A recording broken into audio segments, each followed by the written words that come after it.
Okay, so this is a tutorial all about a three-legged downward dog. So what we're going to do is start off in a plank position so we can set up our downward dog correctly. So take your hands under the shoulders, draw the belly in, spread the fingers and make sure the hands are shoulder width apart.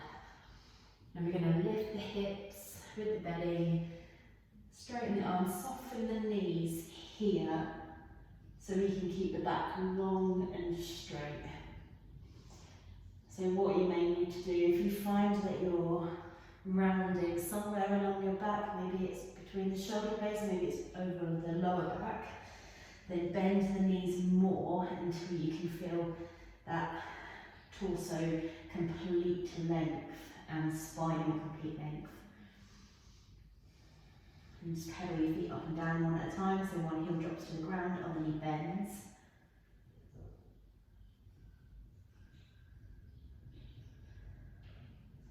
Come back into plank, so here you shouldn't need to move at all.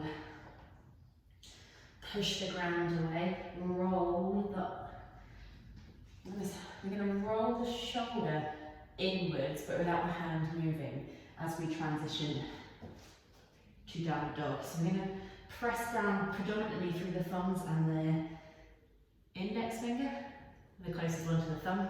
Push down there, feel the shoulders roll inwards to give you space to take the head through the arms. Pull the belly in, come back forwards, plank. Push the ground away, feel the shoulders roll inwards. Come forwards again, and then one more. Now for a three-legged dog, we're going to need to come back into this position here every time, and in fact not even move from it in the first place. So you want to make sure that we're screwing the hands into the ground. Whatever foot is staying on the floor, push down through that foot, the ball of that foot a lot. And particularly, say we're going to lift this leg, the opposite hand and foot predominantly, although you still need the other hand, really pushing down to stabilise the shoulders. The leg's going to lift off just a touch, and then we're going to swap just a tiny little bit off. Keep the belly engaged, keep the arms long. And then notice here how to lift your leg off the floor. You need a little squeeze in the bum. So if we come down onto the hands and knees, if you need to stretch your wrists out, turn the hands over just a little bit, move side to side. Shake them out. So yeah, hands and knees. Then you're going to straighten one leg behind you. And before you go any further than that, push your hands down into the ground from your armpit, so the side of the rib cage. So you push down there, notice how that draws the shoulder blades back and helps you keep stable through the upper part of the torso. Pull the belly in and up. Then we're just going to take the weight into the hands and the supported leg, and then lift this leg up with a flexed foot, keeping that leg straight. So only lift it as high as you can lift without arching the lower back or bending the knee. So solid torso, solid back leg.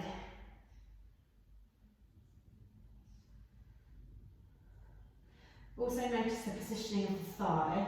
Ideally, we want to keep the hips square. So if the toes start to turn outwards and the heel in, then you know you've externally rotated from the hip.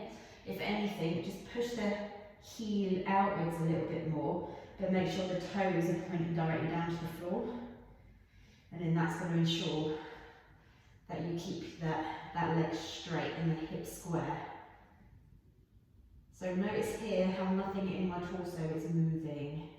Swap the legs over. You're just going to do 15 reps roughly on this leg. Keeping that contact with the floor, equal pressure through the arms, through the supporting shin.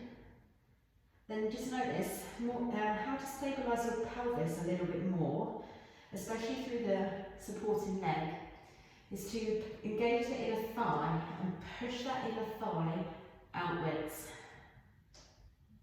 That's going to stop your hip from wanting to rotate or wanting to lift when the other leg lifts. So it's like little squeezing your thigh, drawing your quad up from your kneecap helps to keep the leg straight. Once you've done that leg, just have a little rest, shake the wrists out again. So we're going to apply that to our downward dog. So coming back into plank first of all, shifting the hips up and back, screwing the hands into the floor. Then lift your right leg just a little bit. Left leg just a little bit. Keep the foot flexed. And then just try and lift the leg a little bit higher each time without distorting your torso. So without one shoulder like wanting to lift up, without your lower back arching. You may notice that when you get to a certain point, like for me it's probably about here, my back wants to arch to take my leg up higher. So we're going to try and avoid that. Keep the core, so keep your belly tight. You may also notice other restrictions. So what can also happen, if your hamstrings are really tight as well, that can stop the other leg from lifting up as high because it stops your SI joint from functioning, moving fluidly. You also, if you've got tight adductors, so inner thighs, that can also make your pelvis want to twist a little bit and your standing leg want to twist a little bit. So let's go up again. Three-legged dog.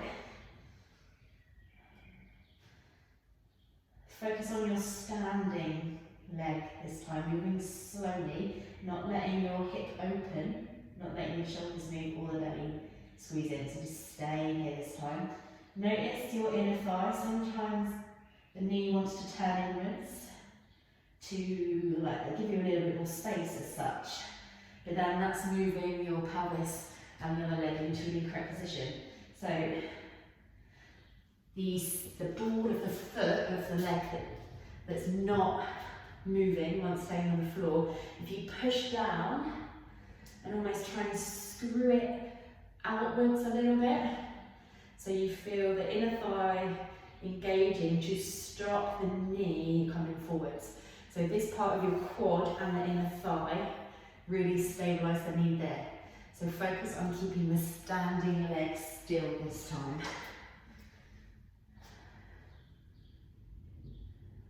Not letting the spine move, pushing out of the heel of the lifted leg. Land that first leg, lift the second leg. You may notice slight differences on each side. Screw that foot in, don't let the standing leg move, land the foot. Let's go a little bit faster, but at the point where you get to where you start to find your maximum, that's when you slow it down. Yeah, because when I get to that hip, my belly wants to relax, my shoulders want to dip down. Try and focus on keeping your body solid, still. Pushing the hands into the floor, pushing the supporting ball of the foot into the floor. You don't have to be lifting your heels like I am right now. You can have the hold of the foot down. But for a lot of people, that makes it a little bit more awkward and it makes it harder. Like for calf mobility wise, it makes it harder to actually get the foot down on the floor in the first place. And even if you do, sometimes it can make the rest of the body distort. So it all depends on biomechanics as well, to be honest. Lift, lift. Drop the knees, take a little stretch out of the wrists. Tops of the hands down, shuffle side to side. Take the fingertips towards you and the wrists away, and then just rock backwards. Simply just put the back of the hands together, pull the elbows down. And we're going to take it to the wall. This is one way to help strengthen the positioning and to help you be more aware of where the lifted leg is. So,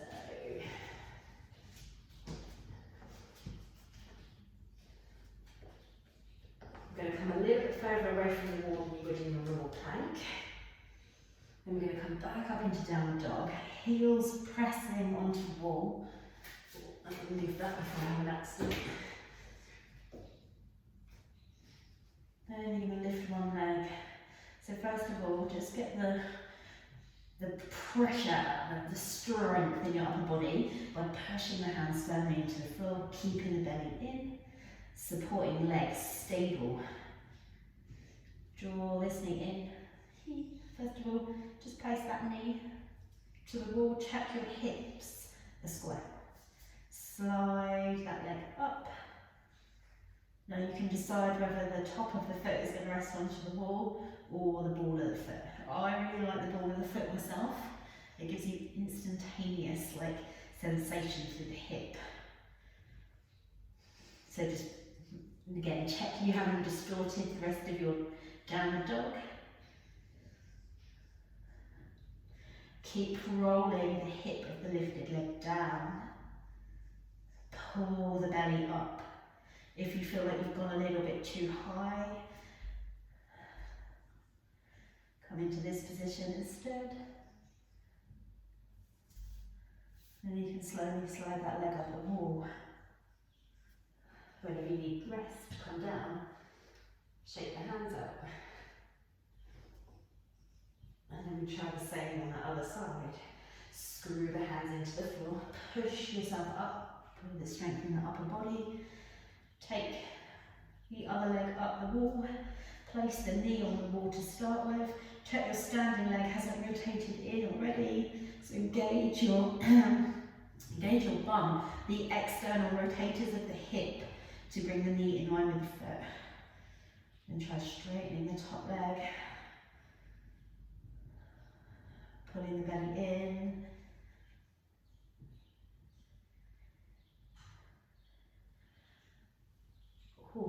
Landing whenever you're ready. Having a little rest, shaking the arms out. So things, again to recap, focus on keeping the hips square for a standard three-legged dog this is. And there are variations where you open the hip, but we'll come to that at another point. So square the hips. Use the strength of your bum to lift the leg upwards. Also try reaching out the ball of the foot or the heel of the foot, whatever works better for you. Pushing out the leg, screwing the hands and the shoulders in so they do not distort. Think that about sums it up. So let's do it, just a few more downward dogs, three-legged downward dogs, so you can practice, but in a little flow. So we're going to start off in child's pose. Inhaling, striking cobra, slide the chest through the arms, either staying low in your cobra, lifting to upward dog, downward dog. So you're already feet and hands are in the right position. Untuck the toes, lift the belly to lift the hips. And we're creating that triangular shape. Head presses gently through the arms, eye gaze to knees. Screw the hands into the floor, lift your right leg up. Now here, this time, push that leg away, but push from the bottom of your rib cage. It doesn't matter how high the leg goes. All that matters is that you have control through the upper body and the hips. Land the foot. Inhale, plank. Exhale, lower. So here you can drop the knees if you wish. Inhale, cobra or upward dog. Exhale, downward dog. So here notice the shoulders spreading wide. That enables you to internally rotate at the shoulder blade. or the front of the shoulders even. Stabilise yourself. Let the lifted leg become light. Squeeze the thigh of both legs. Pull the belly in. Push that leg, the lifted leg away from you, like it's an extension of the hand on that side. Gently lower. Come to plank. Shift the shoulders forward, lower. Elbows in. Inhale. Push away from the floor. Pull the shoulder blades back. So here we're externally rotating out from the shoulders. Internally rotate as we move through. Front leg. Lifts. Take your time. Don't let anything else move. Gently lower, come to plank. Exhale, lower. Inhale, lift. Exhale. Downward dog. Other leg lifts.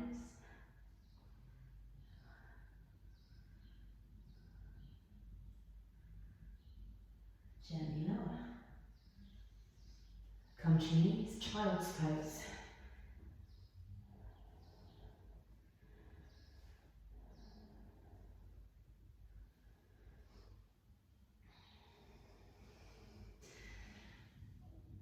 So what else we can do to help ourselves get into a really good downward dog, or three-legged downward dog even, is to stay mobile in the hip flexors, adductors,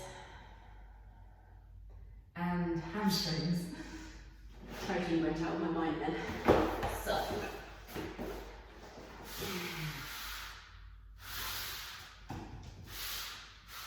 I'm going to come into a lunge. We're going to go with the back leg first.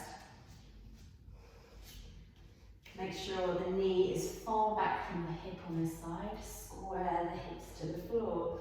And as you inhale, lift or slide the hips back. Keeping the hips completely square. And then come forwards. Chest rises. Come back. Back of the leg lengthens, you can lift the toes here. If you find that your arms or your hands are far away from the ground, find two items the same height, put your hands on them. So when you come back here, you can adjust them a little bit further back. You can get height and that pull back of the hips. So we're going to do 5 of these in total.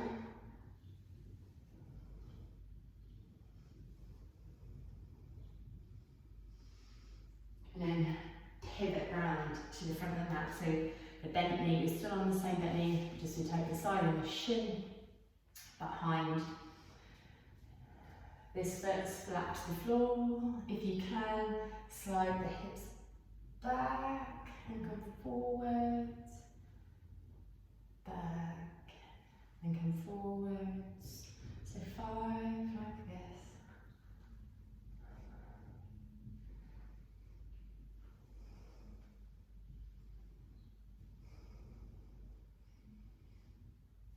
And then swap sides. So step this leg in, this leg out. 5. Shift back, bum to the heels. Come forwards. Shift back. Come forward. So that's 2, I think. And 3. So here we just want to feel that length all the way from the groin up behind the knee.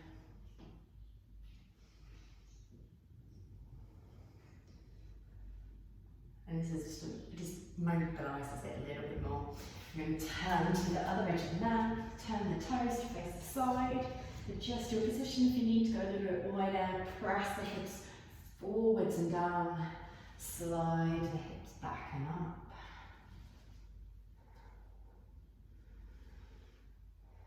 Now you already might notice similarities and differences between the sides. Like myself, this hip feels a little bit tighter today. And my hamstring on this side feels a little bit tighter as well than the other. So for me, that's probably what's making my three-legged dog a little bit sticky in certain places.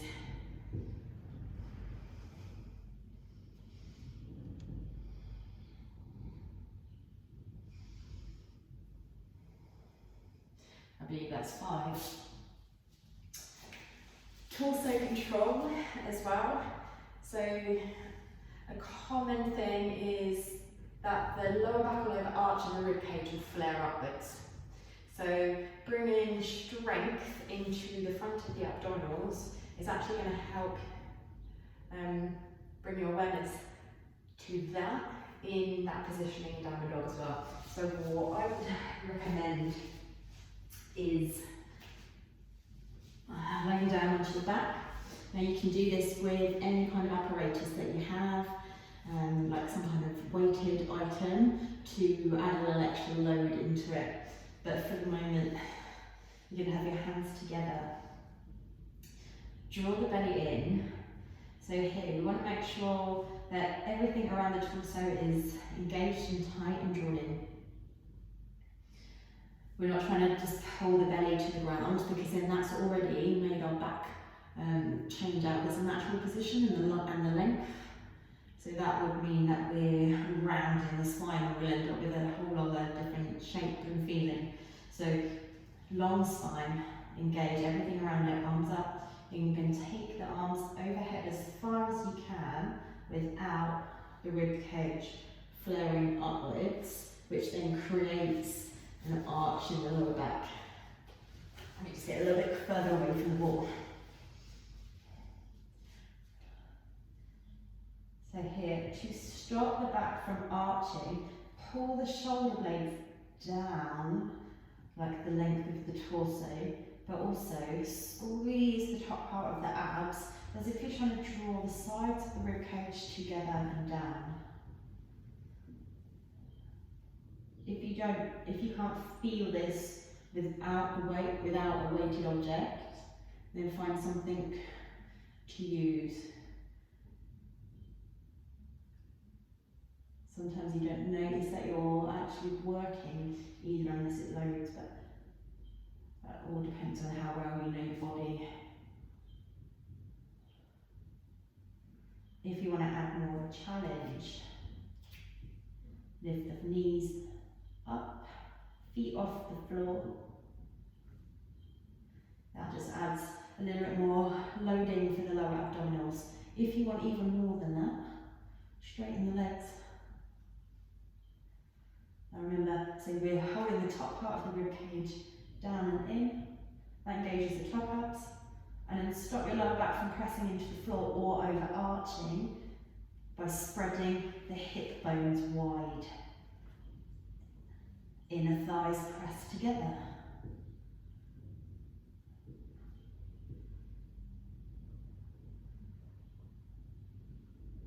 Alright, hug your knees into your chest. Come on. Let's go back into downward dog. Or back into plank. First of all, slide the hips up and back into downward dog. Now here, connect with the rib cage. So we're pulling the two sides of the rib cage together. Anchor the hands and the supporting foot. Lift one leg up. Again, if you get to a point here where you feel your abdominals relaxing, that's exactly what's going to happen, is what happened on the floor. You're going to hold the rib cage in, land the foot, hold the rib cage in, lengthen out the heels of the feet as you're lifting. And you know what? For me, that's made it feel so much easier to move the legs because I'm supporting the upper body a little bit more. So those are a few things for you to try at home. I would suggest maybe videoing yourself, trying out those stretches. If you notice your hamstrings, adductors or hip flexors are particularly tight, rather than just flowing from the edge of one stretch to the edge of the next stretch, spend more time there. Spend as much time as you need there. Then do the strengthening work for the abdominals. And then go back into your downward dog, film it, and then see if you can compare visually what it looks like before and after. And also, the most important thing is to compare what it feels like. Because if it feels more controlled and if it feels more fluid and loose and not sticky and twisty, then you know that that's how to work on your three-legged downward dog. But if you have any questions on any of that, contact me and send me your videos. Let me know how it goes. Anything that that you can let me know, then let me know. Yeah, speak to you soon.